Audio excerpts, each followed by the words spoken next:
Okay, I'm just making a little short video. So, I've gotten some good vibes based on the future with the country, about how it might not go as you're thinking it's going to be, from the cult lady, the one, Daniela from Uncultured, the book that she wrote, and Brown Intuitive. I would say go look into their stuff, their most recent stuff, to help you more calm yourself down from it. I needed that because I get, millennials, we're used to everything goes to shit, so it's entirely possible that anything can go shit totally. So I do want to bring up, though, that I want to remind you that what I was thinking about, my perceptions, okay? That what I think is that the way that we had the Second World War was a little genocide within their own country based on poorness. A lot of poor people and rich people do not like the option of people feeling anger based on the lack of resources for people. Where with the rich people who still benefit from it, they were like, okay, I want to still have my money, and you know what's better to keep from a civil war? A little genocide. If we give a little amount of people who already are not, you either start with people who don't, the society doesn't care about them. It's easier to just go ahead and start stealing some of those people.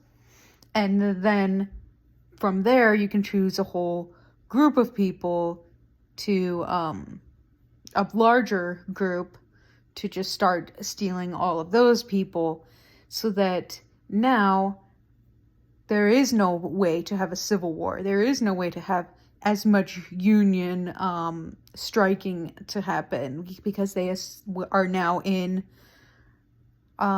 totally in the fascist regime, where there is no way to think about dealing with actually their own problems. Now it's based on either you accept the horrible things that are happening to a certain group of people, or you are willing to fight for those people.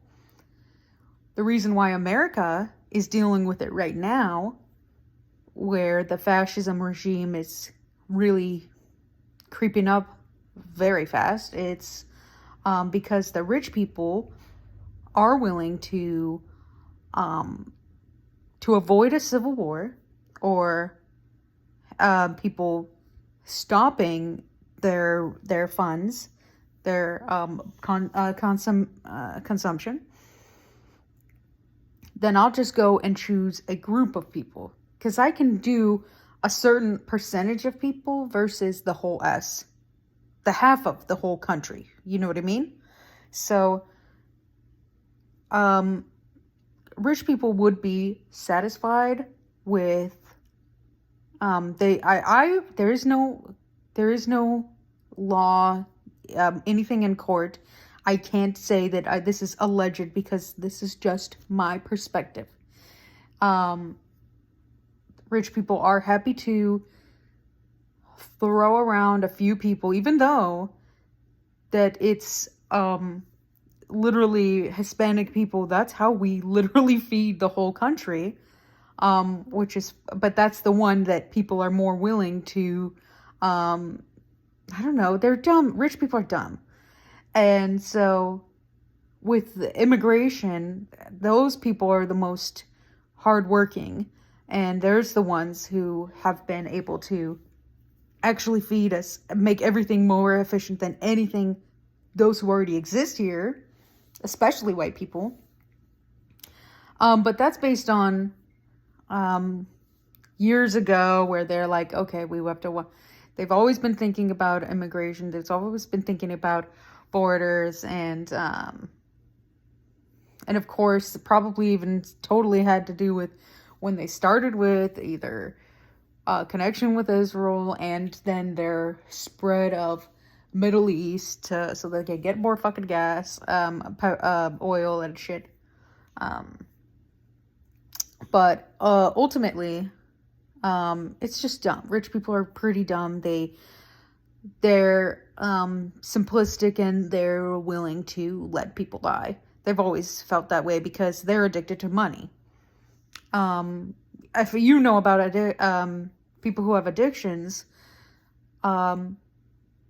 to appease their addiction, they're very willing to do a lot of shitty things, stealing from people. It's mostly stealing. Okay, that's simple stuff, right?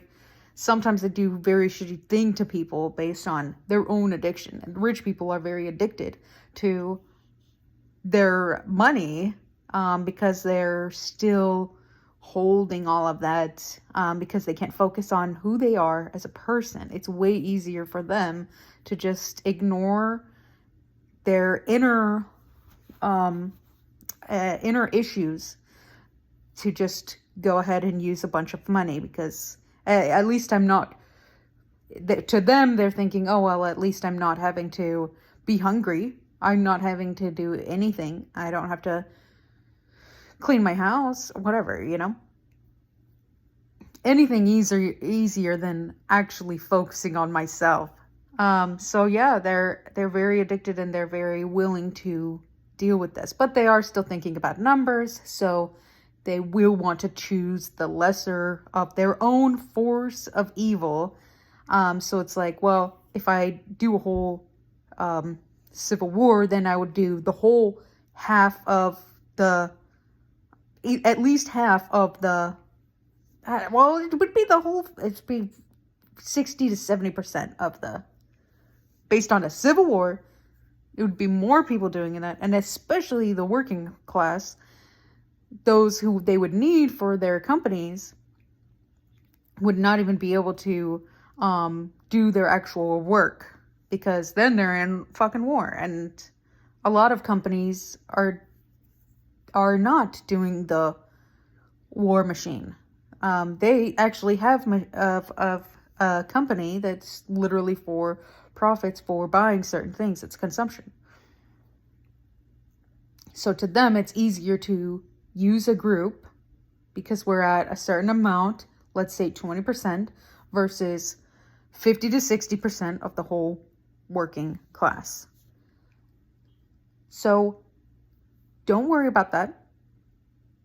Trust Brown Intuitive, Daniela, about the knitting cult lady.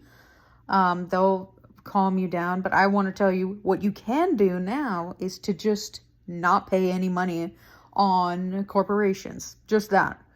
Limit as much money you can go to them as possible. Then they realize that, guess what? It doesn't matter. You hold your wallet, and that's the thing what they're willing to do anything to anyone. They still need profits for people to buy things, and they always will. And if you want to actually avoid the whole Holocaust that would be happening, that is starting now, which to Brown Intuitive and cult knitting lady, they think we don't have we're stupid. We are. America is pretty dumb, and they don't have the governmental understanding of maintaining all of that type of stuff. So how fast it's going is because they're fucking dumb, which I totally agree. Ultimately, if you limit your funds, say, okay, I'll go for local, I'll go for small, I'll go for, people who are just, or sometimes not even buying shit. Used, all that type of stuff is going to help you and help the entire country for now, so that, guess what, you're not um like forced to take these corporations. They do a lot of marketing to make sure that it seems like you always need those things. That's what ads all are about. But if you can say, you know what, I don't need this and that, boom. You can limit where your dollar goes, and the rich addicts will have nothing else to do. So, well, if I'm not going to have the money to fund a genocide, and it's not going to benefit me at that point because no one's going to pay for it regardless. If I'm losing 30% of my profit that I'm used to, now I have to reconsider, because it's not going to be the same way that I was thinking it was going to be. So your vote should be good, but it's not. So it's your wallet that you want to focus on the most. So that's all.